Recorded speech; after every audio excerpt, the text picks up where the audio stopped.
से दूर, खबरों से भरपूर। जय भारत, जय संविधान। दोस्तों, आज हम बात करेंगे कोरोना यानी तालाबंदी के युग में एक अहम ऐप की, जूम ऐप। ये ऐप बातचीत का, संचार का, लोगों से जुड़ने का एक माध्यम बन चुका है। पॉलिटिकल कॉन्फ्रेंसेस हों, सोशल मीटिंग्स हों, कल्चरल मीटिंग्स हों, रिलीजियस मीटिंग हो, सभी मीटिंगों का ये ऐप माध्यम बनता जा रहा है। यानी एक तरह से ये ऐप इस वक्त लोगों की एक तरह से जुड़ने का एक बड़ा माध्यम बन चुका है।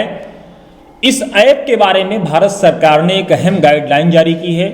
भारत सरकार ने चेताया है कि ये ऐप सुरक्षित नहीं है, लोग इस्तेमाल करते वक्त सावधानी बरतें। एनडीटीवी इंडिया की रिपोर्ट है, जूम ऐप के इस्तेमाल को लेकर सरकार ने गाइडलाइन जारी कर लोगों को चेताया कि यह सुरक्षित नहीं है।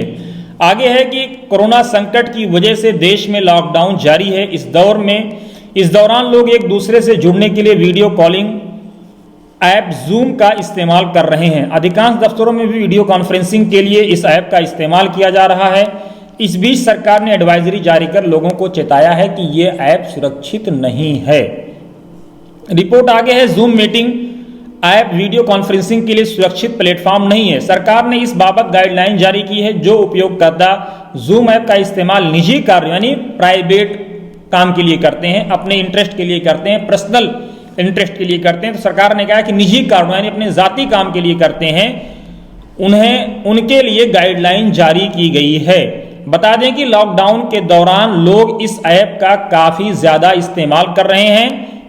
गृह मंत्रालय यानी मिनिस्ट्री ऑफ होम अफेयर्स ने एक नई एडवाइजरी जारी कर कहा कि किसी भी व्यक्ति के लिए जूम ऐप सुरक्षित प्लेटफॉर्म नहीं है। सेंटेंस पे गौर करिए, किसी भी व्यक्ति के लिए जूम ऐप सुरक्षित प्लेटफॉर्म नहीं है। गाइडलाइन की मदद से किसी गैर अधिकृत व्यक्ति का कॉन्फ्रेंस में हस्तक्षेप और अवांछित गतिविधि को रोका जा सकेगा। गाइडलाइन का पालन किया जाए तो उपयोगकर्ताओं के अलावा कोई दूसरा व्यक्ति उनकी गतिविधि को प्रभावित नहीं कर सकता है। यानी इसके लिए जो पासवर्ड बनता है, जो आईडीज बनती हैं, उसका इस्तेमाल काफी जरूरी है, वो बनाना काफी जरूरी है। पासवर्ड और यूजर एक्सेस के जरिए डीओएस अटैक को भी रोका जा सकता है। तो जरूरी है कि जो लोग कॉन्फ्रेंसेस कर रहे हैं, मीटिंग्स कर रहे हैं, वो आईडी बनाएं, पासवर्ड बनाएं, ताकि जो डीओएस अटैक है उसको भी रोका जा सके। गृह मंत्रालय की गाइडलाइन के मुताबिक ज्यादातर सेटिंग लॉगिंग करके की जा सकती है या फिर अपने लैपटॉप, फोन में एप्लीकेशन डाउनलोड करके की जा सकती है। कॉन्फ्रेंस के दौरान भी ये बदलाव किए जा सकते हैं, हालांकि कुछ सेटिंग एक खास चैनल पर ही की जा सकती है। गृह मंत्रालय के एक वरिष्ठ अधिकारी ने बताया कि जूम ऐप से निजता की सुरक्षा को लेकर कई सवाल उठे हैं, यानी प्राइवेसी को लेकर के सवाल उठ रहे हैं। प्राइवेसी जो आपका, हमारा, हम सबका मौलिक अधिकार है। टिकटॉक और जूम के ज्यादातर सर्वर चीन में हैं और इनमें कुछ कमजोरियां हैं। तकनीकी विश्लेषण कहता है कि इस वीडियो कॉन्फ्रेंसिंग ऐप में मीटिंग का डाटा लीक हो सकता है। जो लोग मीटिंग करते हैं वो भी ध्यान दें, मीटिंग का डाटा लीक हो सकता है। यानी आपकी प्राइवेसी पूरी तरह से प्राइवेट नहीं है, सिक्योर नहीं है। एक अधिकारी ने कहा कि कारोबारी हो या सरकारी अधिकारी कृपया इसका इस्तेमाल ना करें।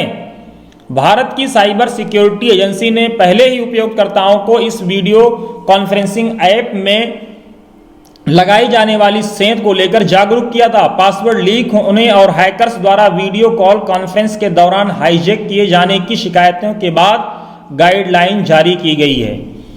अब कुल मिलाकर ये नतीजा समझ में आता है कि ये ऐप सुरक्षित नहीं है, क्योंकि ये आईडी, पासवर्ड भी हैक हो सकते हैं। इसलिए लोगों के लिए जरूरी है कि इस ऐप को इस्तेमाल करते वक्त काफी सावधानी बरतें, सरकार की गाइडलाइन का पालन करें, ताकि कल को किसी बड़ी परेशानी में आने से बच सकें। दोस्तों, अगर हमारा एपिसोड पसंद आया तो आप जरूर इसको शेयर करें, लाइक करें, सब्सक्राइब करें और सब्सक्राइब करते वक्त घंटी का बटन दबाना ना भूलें, ताकि बिना किसी ब्रेक के हमारी सही और सटीक जानकारी आप तक पहुंचती रहे। जय भारत, जय संविधान।